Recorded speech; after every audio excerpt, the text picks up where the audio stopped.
Ya estamos de regreso en su programa M. Hoy vamos a hablar sobre el TDAH. Esa es nuestra etiqueta AMTDAH y nuestras redes sociales AM por GB en Instagram y en Twitter AM_por GB.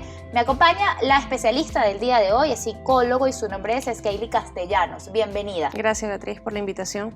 ¿Cómo se diagnostica el TDAH? Y te lo pregunto porque ahorita es común ver en las escuelas que las maestras de una vez le dicen al pequeño que quizás es un poco inquieto, ay, tiene déficit de atención. Pero realmente, ¿cómo se hace este diagnóstico y quién lo hace? Bueno, el déficit de atención es importante que sea evaluado por personas que sean especialistas. Muchas veces los psicólogos somos las personas que emitimos el diagnóstico, sin embargo hay otros profesionales que pueden también tener las herramientas para evaluar este diagnóstico. Por ejemplo, el pediatra o el neuropediatra pueden tener, digamos, el conocimiento suficiente para darse cuenta de cuáles son los primeros síntomas. Es muy frecuente que los niños sean identificados primeramente en la escuela, porque bueno, digamos que son los momentos en los que las maestras tienen la oportunidad de sentar a los niños, de exigirles cumplir con una serie de actividades para las cuales ellos necesitan concentrarse, focalizar, y es cuando empezamos a ver algunas dificultades. Entonces es muy frecuente que los primeros síntomas o las primeras alertas se consigan en la edad escolar. Usted hablaba del tema de la concentración y que, bueno, son las maestras pues quienes pueden tener quizás los primeros sospechas de que el niño tiene este trastorno. Luego de que la maestra pues nota alguna diferencia entre la atención que puede prestar un niño u otro a una actividad, ¿qué debe hacer? ¿Cuál es el consejo que ustedes como psicólogos le dan a las maestras? Bueno, eso va a depender mucho del nivel de interferencia que pueda estar causando esta dificultad en la atención en el niño.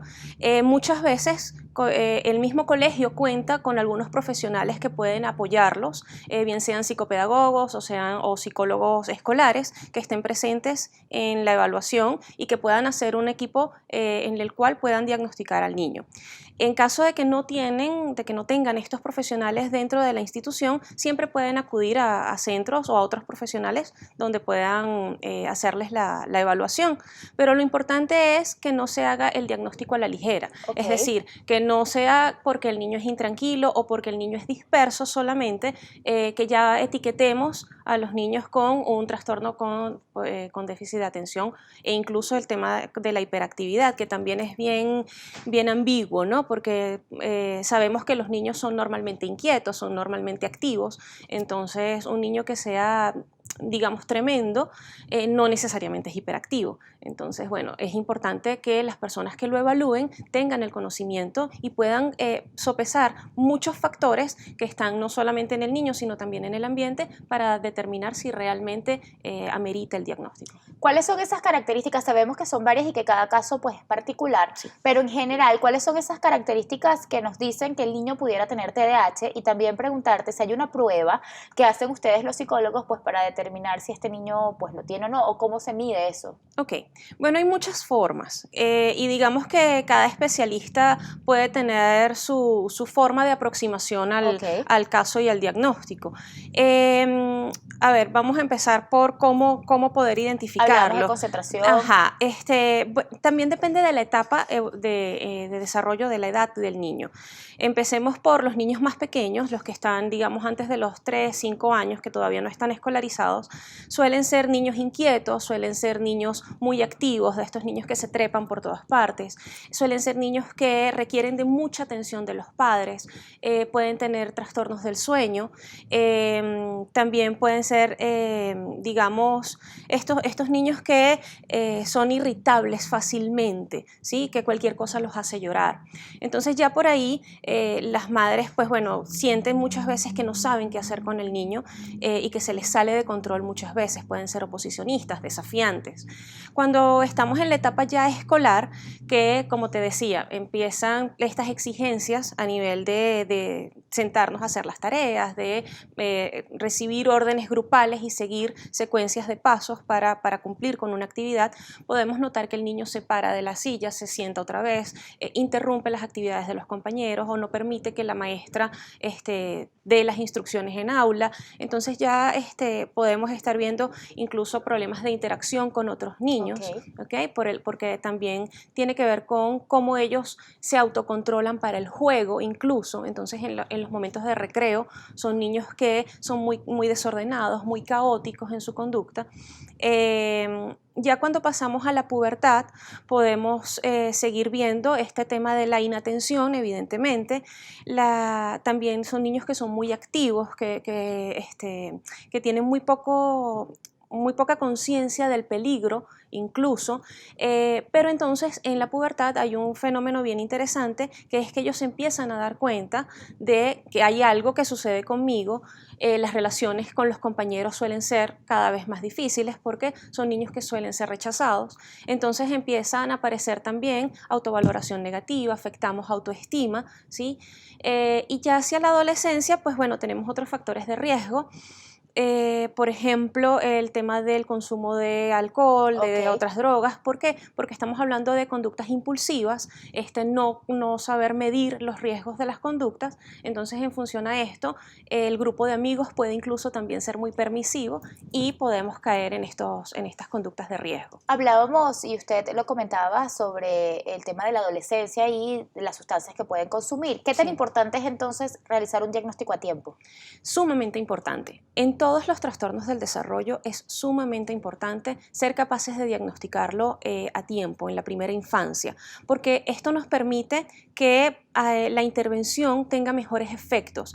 Recordemos que en la primera infancia el cerebro está en pleno desarrollo y digamos que es mucho más moldeable, es mucho más flexible en cuanto a la adaptación, y entonces las intervenciones pueden ser más efectivas, ¿sí? No quiere decir con esto que si diagnosticamos un TDAH en la pubertad o en la adolescencia no tengamos ninguna solución, no. Sin embargo, las intervenciones pueden ser distintas. Y bueno, sí, vamos a necesitar otros profesionales que se vinculen con el caso para poder llevarlo adelante. Es otro tipo de intervención, pero sí, definitivamente la intervención y el diagnóstico temprano generalmente nos garantiza un muy buen pronóstico. Quedó una pregunta en el aire, y disculpe que la repita, pero ¿de qué forma ustedes pueden diagnosticarlo? ¿Hay una prueba que se les realiza al paciente o cómo es este proceso para decir, bueno, sí, tienes TDAH? Bueno, nosotros en psicología manejamos el manual diagnóstico en el cual establece para cada uno de las etiquetas una serie de criterios, ¿ok? Y esto es sumamente importante porque no se puede diagnosticar TDAH solamente porque el niño sea inatento o solamente porque el niño sea intranquilo. Tiene que ver, como dije antes, muchos elementos en conjunto para categorizar al niño dentro de este diagnóstico.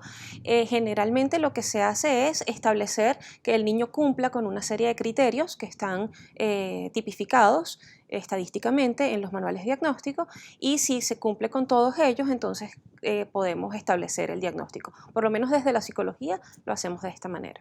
¿Hay algún componente genético?